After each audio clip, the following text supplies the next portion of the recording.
আপনারা ইলেকশন করেন, হরতাল করেন, এই করেন সেই করেন, আমার কথাটা ছোট ভাই হিসাবে বিশ্বাস করেন। আমি কোন দলের মানুষ না, আমি সবার শুভাকাঙ্ক্ষী।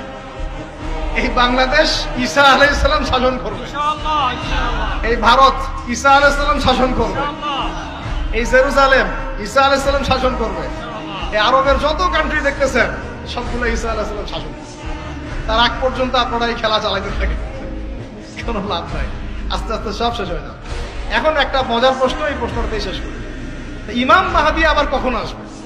আমরা তো বুঝলাম ইমাম মাহদী আসবেন, তারপরে দাজ্জাল, তারপরে ঈসা আলাইহিস সালাম, তারপরে খেলাফত, এই তো।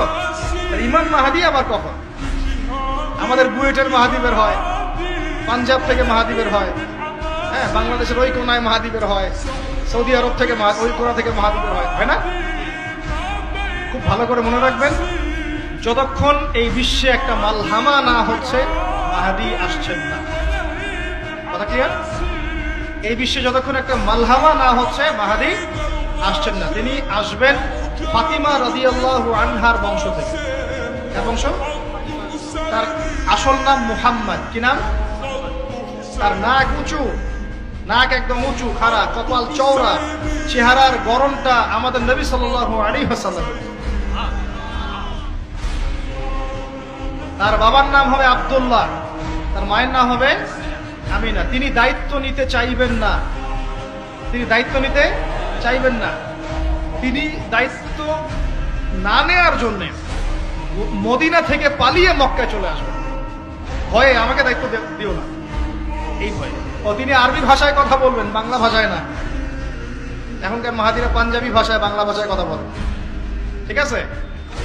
এবং এই কাবা ঘর যেটা আমরা তাওয়াফ করি, এখানে যে হাজারে আসওয়াদ আছে না, আর এই যে হাজারে আসওয়াদ আর মাকাম ইব্রাহিম, এই দুটো জায়গার মাঝামাঝি মানুষ তাকে চিনে ফেলবে, এই তো মাহদী। তার হাতে মানুষ বায়াত নিবে 313 জন। কতজন? ওই তালুত বাহিনীতে 313, বদরও 313, এখানেও 313। এবার শুরু হবে আসল খেলা। এবার প্রথমে ওই আরবেরই একটা গোত্র, বনু কালব। কোন গোত্র? এই বনু কালব এই ইমাম মাহদীর বিরুদ্ধে যুদ্ধ করে, আল মাহদী এই যুদ্ধে জয়লাভ করবেন।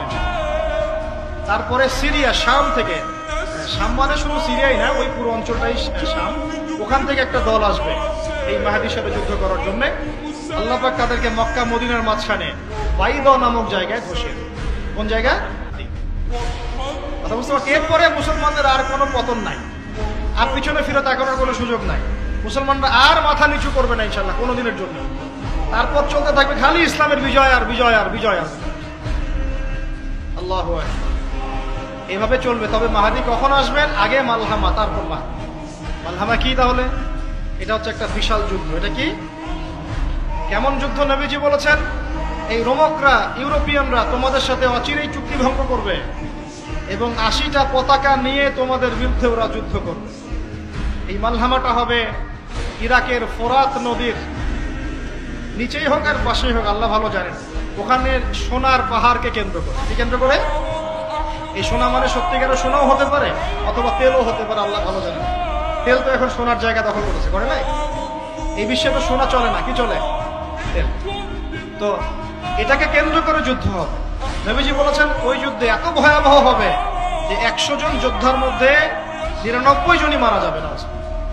একটু মাথা খাটান যে এমন কোন যুদ্ধ কি হয়েছে পৃথিবীতে যেটাতে 100 জনের মধ্যে 99% মারা গেছে? তার মানে এটা হয়নি এখনো।